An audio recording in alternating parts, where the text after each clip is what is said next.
to the channel. So today I can finally bring you the 100-mile review of the Lone Peak 5.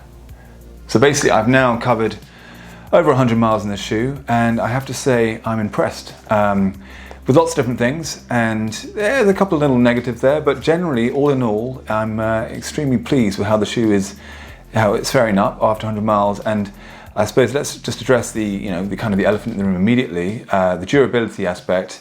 So far, it's really good. It's all on point.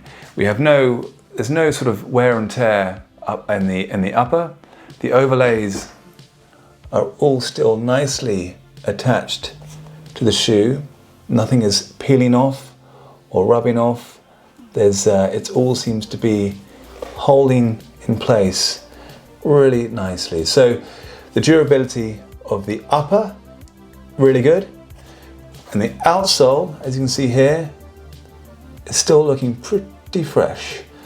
There's not much wear and tear on that Max Track outsole. So far, as I said, I'm really pleased.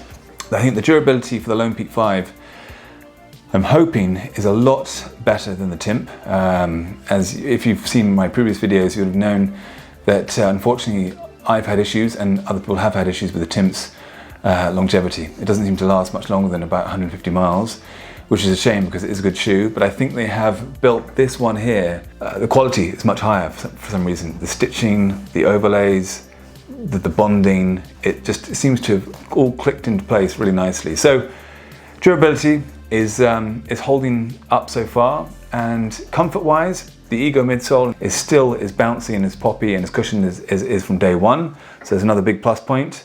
And I can't really fault the shoe that much.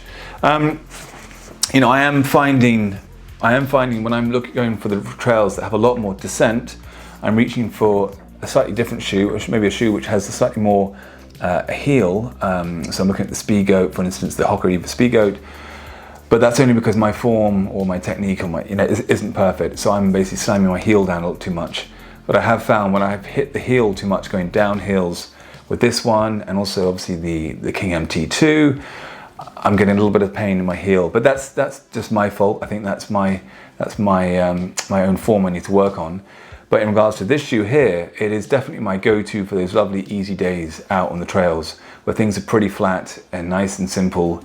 And I must admit, the Ego midsole, it doesn't have that much cushion or that much sort of energy return, let's say.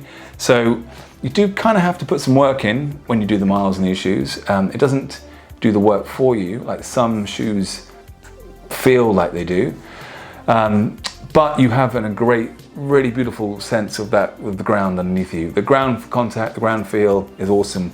In the shoe here, it's a very playful ride. You just definitely feel like you're sort of, a bit like a kid again, because it's very, very flexible, very twisty, obviously very neutral. Obviously the shoe is a zero drop, as all Altras are, and it's a really fun, enjoyable ride. So as I said, it's a very soft, comfortable upper. I've got to admit, this heel counter here, as you can see, there's not much there. It's very soft, very relaxed, which is nice. It's sort of a bit like if anyone knows the Altra, the Superior, it's a little bit like the Superior, but let's say a bit more beefed up.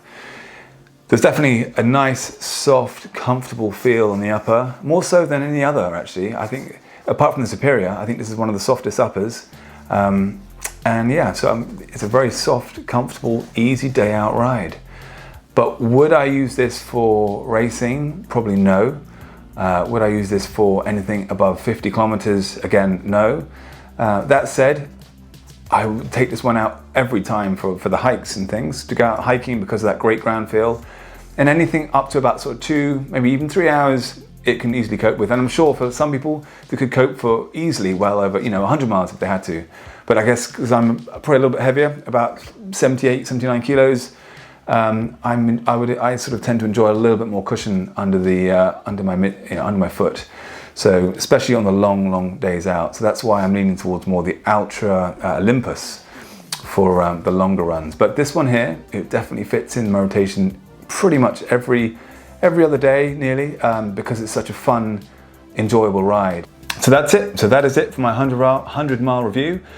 Very impressed, very pleased. All I can say is that I hope it lasts, and I hope the upper stays as fresh as it is right now and for the next 100 miles, even longer. I'm looking hopefully maybe 300-400 miles for the shoe. After 100 miles, I am very, very pleased to say that it's working really well. Yeah, anyway, that's it for a very, very quick update on that shoe. I hope you enjoyed that. And that is it for me. So thanks very much for watching. See you soon. Take care. Bye-bye.